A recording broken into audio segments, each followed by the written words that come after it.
Yo, what's going on, guys? And today, of course, we're talking about those Indiana Pacers and recapping their offseason. Next week, we'll be doing the offseason previews. So I want to hear your thoughts down below in the comment section. What do you guys think of the Indiana Pacers offseason? And what did you think they were like the theme and stuff? I thought they did a good job. The current roster seems to be set. Tyrese Haliburton, Andrew Nembhard, Aaron Nesmith, Pascal Siakam, and Miles Turner make up the starting lineup. The recently extended TJ McConnell, Ben Shepherd, Benedict Mathurin might push Andrew Nembhard out of the starting lineup. Obi Toppin and Isaiah Jackson make up the second unit. Then recently drafted Johnny Furphy. They brought back James Johnson, Jarris Walker. You could push somebody in maybe the rotation. James Wiseman, which I love Stick Smith, and he was a great reclamation project, and it worked out, but they weren't going to pay him that, so they bring in another reclamation project that if it works out, you get the former second overall pick on your team to be like to maybe replace Isaiah Jackson, because Isaiah Jackson's going to the final year of his contract. It's like, so when like worst comes to worst, James Wiseman is a lob threat who's a decent screener who can be a rim protector who runs up and down the court decently. And they still have Kendall Brown.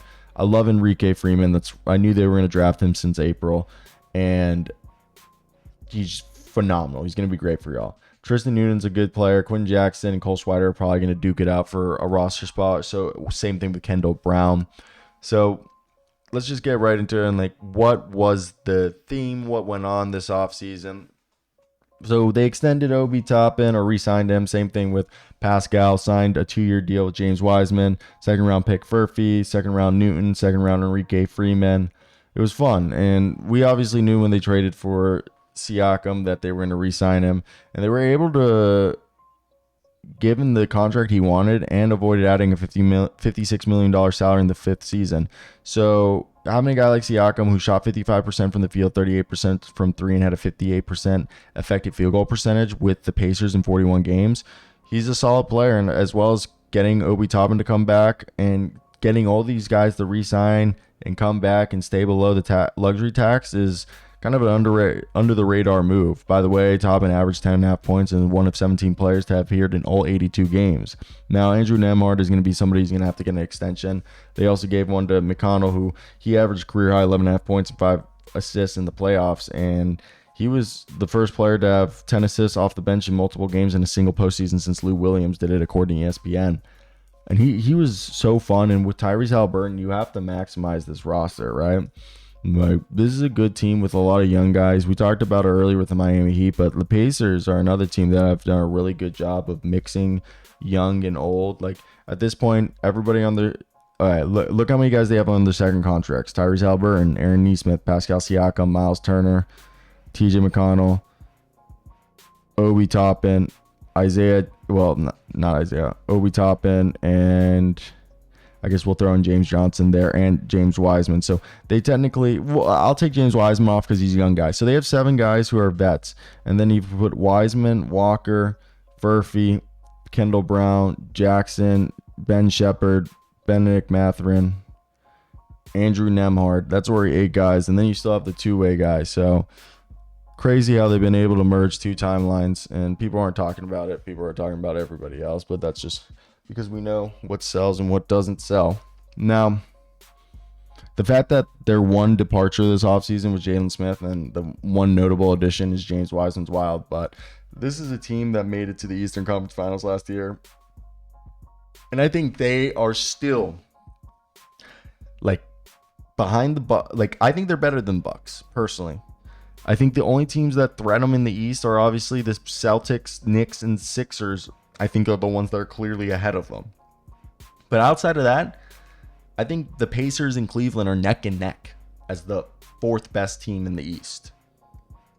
And that's where it all relies on, can Tyrese Haliburton sustain that MVP level or best point guard in the league level for the entirety of a season? I think that's one of the bigger questions that people want to figure out, if they're going to be able to do that, or is that not who he is? And can Pascal Siakam and Miles Turner, can this team just be the number 1 team in the NBA? I think that's the biggest thing is I also do think their defense is the other thing. And I do believe that them bringing back most of the core was smart, as it allowed them to properly figure out what the direction's going to be moving forward. Because I think they made the right moves, and that was trying to bring in star power around Tyrese Halliburton. And that's what they needed to do. I think if they didn't do that, it would have been a disservice to this team. It would have been a disservice to Tyrese Halliburton and Miles Turner. I think this is a team that can compete and has players to have fun and make noise. I just think it's all about having a front office like theirs, which the GM Pritchard is evidently showing that he wants to make the moves to make this team better. So if that's the case, then I think it's clear. Okay, let's continue to do this. Let's keep the ball rolling. And how they play this season will dictate what they do, because they could be a team that at the deadline is trying to get some moves done, which if is the case, yeah, it's because maybe somebody becomes available and they think they're close to winning a championship, like way closer to winning a championship than you and I believe. And that's kind of what you have to do, because if you are able to do that, people don't realize how much of a difference maker that can be in a team's confidence and belief in oneself. So I do give them credit for running this team back and just keeping going with what I would say is like the ball rolling, which needs to be done. If you're going to go in on a team, you might as well make them go all in. Like, why half-ass it? And I think that's what we're seeing with Indiana, is that they decided we're going to go all in on this team, and hopefully it works, because if it doesn't work, it's not like it's the end of the world. Like, it's just what it didn't work, but they put the chips to the center of the table, and I think that was the smart thing to do, because at the end of the day, if it works out, it works out, and they look like geniuses. And if it doesn't work out, it's okay, it didn't work out, but at least they didn't not do anything. I think that's something that a lot of teams could learn from, is it's better to try to do something than not do something, because you don't want to get stuck just not like doing anything, in my opinion. That is in my opinion. So I don't know.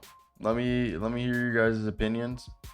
If you guys agree, if you guys don't agree.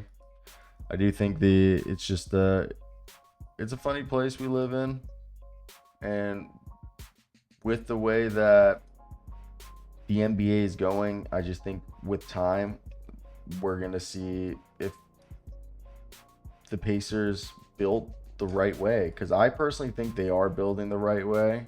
It just makes too much sense to build a team like this, because it's good construction. So that's it.